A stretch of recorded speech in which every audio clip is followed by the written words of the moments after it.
Hey, this is Sky. Welcome to my YouTube channel. Are you ready for this shit to get worse in this country? Are you ready for a storm in your personal life? You need to always be ready for that inevitability, for when bad shit happens. Because bad shit's going to happen. I'm not trying to predict anything for you as an individual or trying to ruin your little happy little life. But we know, as warriors, that even in the times of peace, there could always be a threat on the horizon, that a storm is always going to come at some point. If it's not tomorrow or next week, it could be next month, it could be next year, but it's gonna come at some time. And when it does, will you be ready? When the next storm comes, will you be ready? Will you be able to handle it? Or will you shatter? Will you crumble? The next time you get dumped and brutally rejected, thrown against the wall, your heart just slides down and flops on the floor. You are just totally blindsided. Will you be ready? Because I know what it's like to have that happen to me and to not be ready and to crumble. I had a fiance I was engaged to. I gave her a diamond ring the size of a basketball. She cheated on me with two of my friends and then dumped me in a very mean way, like a simp, even though she had cheated on me with my friends. I probably would have forgiven her because I was so wrapped up in her.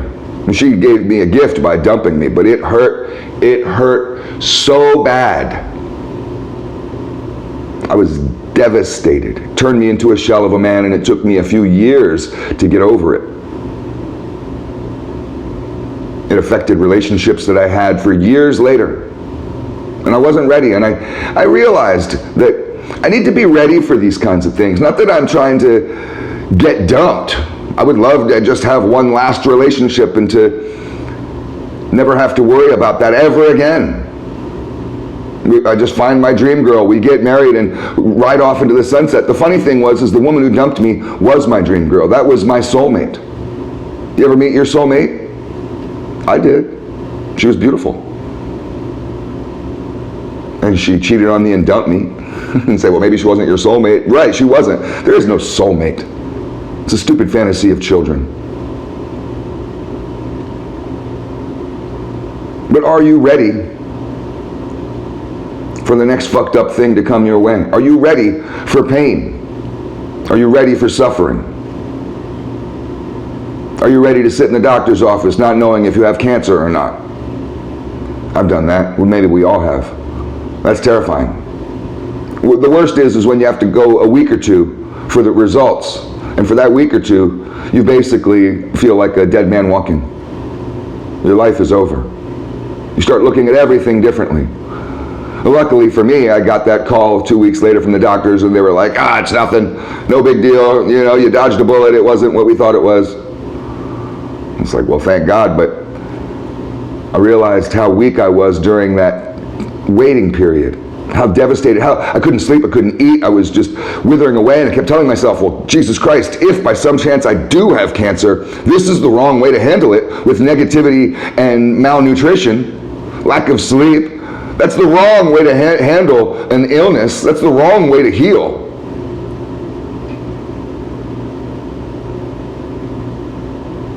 We strengthen ourselves through our daily program.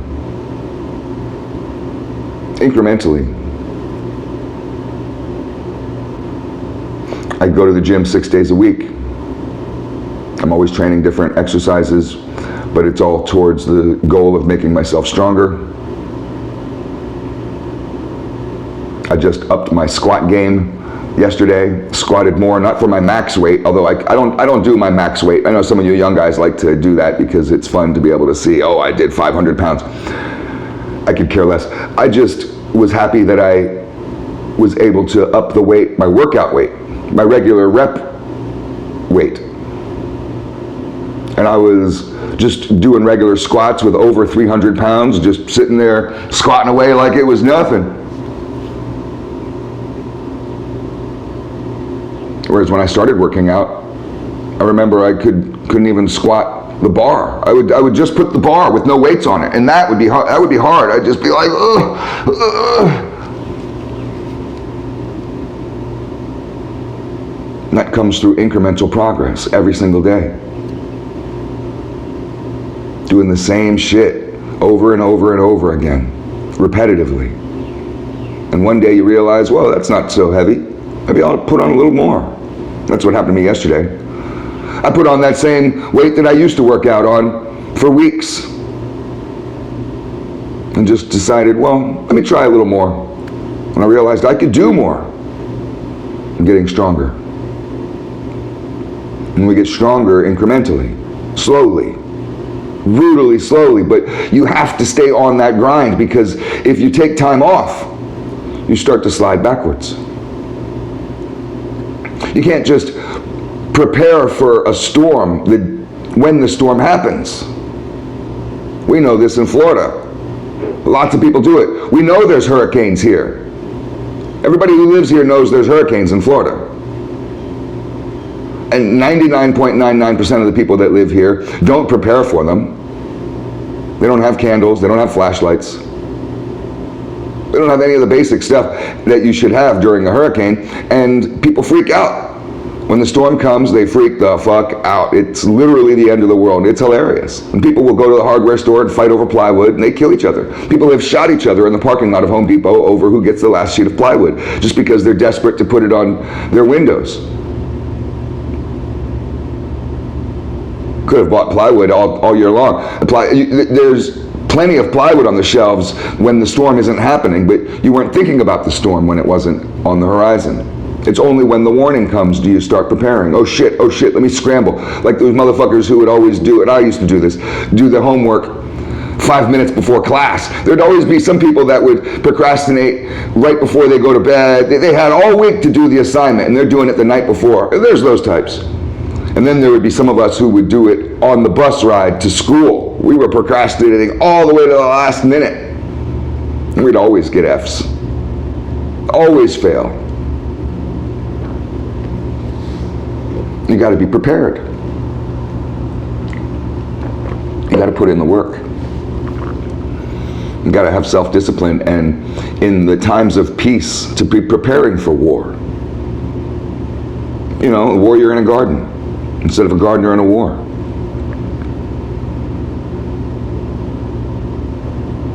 Times are getting tough.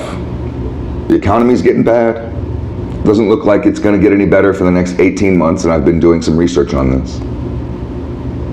Inflation is going up, houses and cars and the prices of food and everything is gas, everything is going to go up everywhere, in America at least. It's going to get worse over the next 18 months. It's not going to get better. Global politics will get worse. Domestic politics will get a lot worse. We could be on the brink of civil war. These next couple years are going to be real interesting.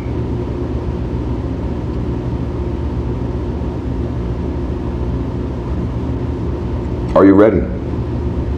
When COVID happened, there were so many people that weren't ready. How could you be ready? How would you know about something like that? How could you be ready, Sky? People get frustrated with me right now. You're sitting there frustrated with me about that, right? Because you're so sensitive about COVID. Because it hit you so hard. You're so afraid of death.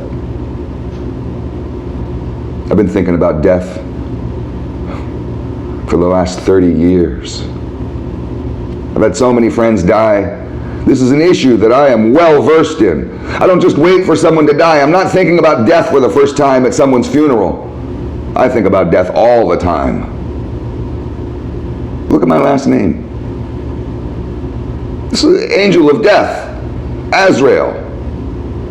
Motherfucker, I'm thinking about death. So when someone dies, when my mother dies, which is going to be inevitable, and that'll be heartbreaking for me, I will be ready. I'm not going to be crying on the floor like a baby. I'll be there to help other people get through it. How do you handle the worst of times? Most people just kind of throw the dice and let's just see what happens. I train for this shit. I've been training every single day for the collapse of society for decades. Not that I want it, not like some kind of militia, nut in the woods with a ghillie suit on and his rifle, although I could do that if I wanted. But I've been training mentally, knowing that even though I have this wonderful life, very peaceful, calm, wonderful life, I know that there's a storm on the horizon. I know it's coming. I know illness is coming. I know doctor's office visits are coming. I know emotional pain is coming. I know betrayal is coming.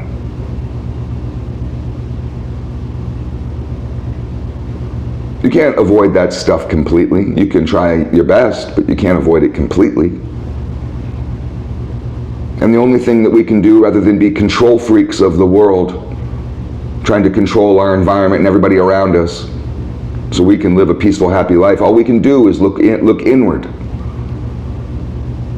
Be stronger.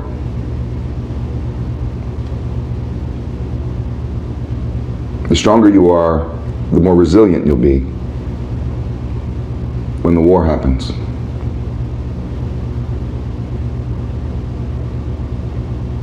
It's not going to get any better anytime soon.